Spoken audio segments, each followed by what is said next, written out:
Putri tahu. Ya. Kenapa suaminya dipanggil oleh Tuhan? Nah, apakah ada jawaban dari Bu?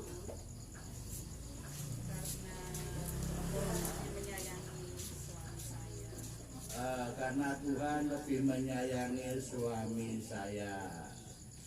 Saya juga punya keyakinan seperti itu, Bu. Iya. Jadi dunia ini salah-salah ya kita akan berbuat salah. Kalau sudah dipanggil oleh Tuhan tidak akan berbuat salah lagi, ya kan? Nah, dengan jawaban itu berarti Ibu istilah untuk zaman sekarang itu sudah move on ya. Belum. Wes setahun kan. Nah, sudah 1 tahun move on itu ya sudah anteng lah, sudah ikhlas, sudah legowo. Ya mulai ya. Memang harus mau tak mau ya kita harus ikhlas. Nah itu artinya sudah move on, tidak lagi dihantui atau diganggu oleh pikiran-pikiran yang bisa menggelisahkan hati dan mengganggu kegiatan atau kehidupan untuk sekarang. Tetapi saya pernah itu bertemu dengan seorang ibu yang memang suaminya dipanggil Tuhan sudah 1 tahun. Setiap kali saya ketemu nangis, ketemu suster nangis, ketemu saudaranya nangis, bolak-balik nangis. Nah, menurut ilmu kesehatan ternyata kebanyakan nangis itu enggak sehat. Iya. Ternyata di tubuh kita itu ada galonnya ya. Air mata nangis terus masih tetap ada gitu. Enggak habis-habis. Nah, saya enggak bisa nasihati ibu itu. Saya hanya berpesan bahwa ada orang yang akhirnya itu buta gara-gara kebanyakan nangis. Nah itu dari sisi kesehatan itu katanya seperti itu. Ibu Uut masih nangis? Masih? Setiap doa nangis ya. Tapi ya nangis ya gendang meneng ya kan. Nah saudara-saudari terkasih, jadi kadang-kadang kita itu tidak bisa memahami apa yang terjadi dalam kehidupan kita. Pikiran kita itu terbatas. Juga para profesor, doktor, para dosen yang mengajar di seminari untuk para frater calon romo ya, itu menganggap remeh si Yohanes Maria Vianney. Wah itu kok goblok banget ini ya. Kalau ditaruh di kota yang banyak umatnya, berbahaya orang ini ya. Nanti ya karena pengetahuannya yang rendah, nilainya yang jelek, lalu bisa memberikan nasihat yang tidak tepat, malah menyesatkan. Begitulah itu pemahaman dari para pengasuh seminar itu ya. Tapi memahami itu hanya dari segi apa? Intelektualnya, dari segi otak. Manusia itu bukan terdiri dari otak saja. Memang ada di rumusan. Manusia adalah makhluk rasional, animal rasional, artinya binatang yang berpikir. Manusia kan bukan binatang. selain punya otak, punya hati, ya punya rasa. Nah, ternyata Tuhan membuat keajaiban ketika ditaruh di paroki yang paling terpencil yang di kampung Udik di As Prancis sana, malahan dari segala penjuru itu orang datang kepada Pastor As ini dan mendapatkan kesejukan, mendapatkan kelegaan, dan bisa memperoleh nasihat-nasihat yang bijaksana, sehingga yang tadinya paroki itu sepi menjadi sangat ramai karena besar kecil tua muda dari segala penjuru datang ke tempat itu untuk memperoleh nasihat-nasihat, untuk mendapatkan pengampunan melalui pastor ini, pengampunan dari Allah. Saudara-saudari yang terkasih dalam Yesus Kristus, dalam hidup memang tidak cukup orang itu meraih prestasi saja. Jadi ada yang membangga-banggakan prestasi intelektualnya, nilai yang bagus.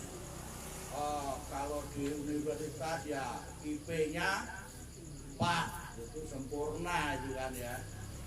Tetapi ternyata tidak cukup. Hidup itu tidak hanya berdasarkan prestasi, tetapi juga berdasarkan relasi. Nah, relasi si Pastor As inilah yang sedemikian dekat dengan Tuhan, sehingga sumber-sumber kebijaksanaan dalam memberi nasihat tidak lagi dari dirinya, melainkan dari Tuhan, dari Roh Kudus yang mengalir melalui pastor ini. Karena itu saudara-saudari yang terkasih dalam Yesus Kristus, kita harus membuat kedekatan. Semakin kita dekat dengan orang yang bisa kita jadikan harapan, semakin kita memperoleh kelimpahan. Nah, kedekatan dengan Allah, Allah itu sumber kehidupan, sumber keselamatan. Maka dari itu, dari Allah kita akan dapatkan aliran kasih, keselamatan, damai dari sang sumbernya. Maka dari itu, tadi di dalam bacaan Injil, Yesus itu ingin mengetahui sejauh mana pengenalan para murid terhadap dirinya. Engkau adalah Mesias, Anak Allah yang hidup. Yesus katakan apa? Bukan manusia yang menyatakan itu, melainkan Bapa-Ku. Jadi pengenalan akan Bapa akan memampukan kita mengenal Yesus. Kita juga akan semakin mengenal Allah kalau kita juga semakin dekat pada Yesus. Tetapi pengenalan Petrus ini ternyata ya tidak sempurna, masih terganjal oleh kepentingan duniawi. Karena Mesias dalam persepsi atau dalam pemahaman Petrus itu berbeda dengan Mesias yang sejati, yaitu yang tanpa ada keterikatan pada dunia, melainkan pada Allah. Maka Yesus juga menegur, engkau suatu batu sandungan bagiku, sebab engkau memikirkan bukan yang dipikirkan Allah, melainkan yang dipikirkan manusia. Karena itu kita sering berpikir, banyak yang kita pikirkan, tetapi dalam iman, apakah yang kita pikirkan itu ya apa yang dipikirkan manusia ataukah yang dipikirkan oleh Allah? Maka dari itu kita harus menyelaraskan pemahaman atau pemikiran kita supaya selaras dengan apa yang dipikirkan oleh Allah. Kalau orang ya saudaranya dipanggil oleh Allah dan tidak bisa menerima, ya memang butuh proses untuk bisa menerima bahwa Allah lah yang menghendakinya. Saya berpikir lain, ya.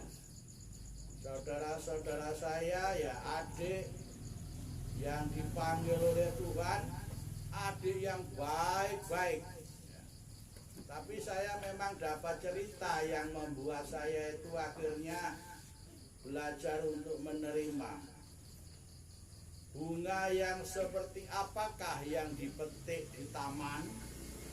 Pasti bunga yang paling indah, paling cantik. Itu yang pertama-tama dipetik. Nah, saya kira juga begitu dalam kehidupan kita ya. Bahwa orang yang dikatakan oleh Ibu tadi disayangi oleh Allah, itulah yang diambil karena Allah lah sang pemilik kehidupan. Saudara saudari terkasih dalam Yesus Kristus, mari kita berusaha di dalam iman. Kita tidak bisa berpikir benar, tidak bisa.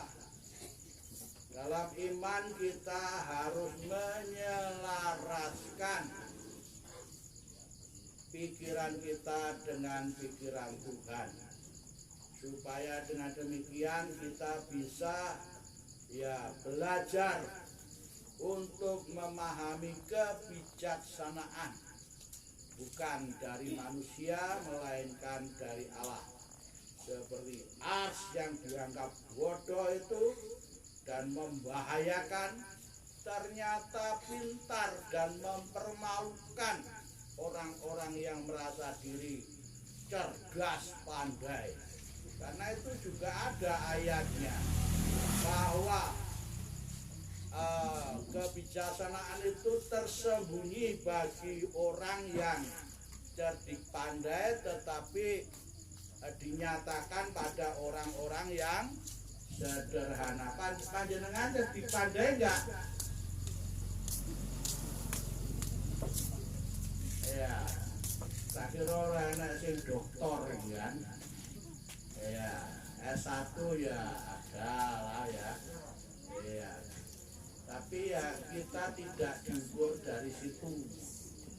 Bercermin pada as ini. Ya saya S3 Romo, SD, SMP, SMA. Iya, ya ora apa-apa. Membanggakan apa yang bisa dibanggakan daripada enggak ada ya kan. Nah, kita mohon kepada Allah kerahimannya. Semoga saudara-saudara yang kita doakan pada malam hari ini sungguh-sungguh memperoleh kemuliaan dari Tuhan. Tuhan memberkati kita. Amin.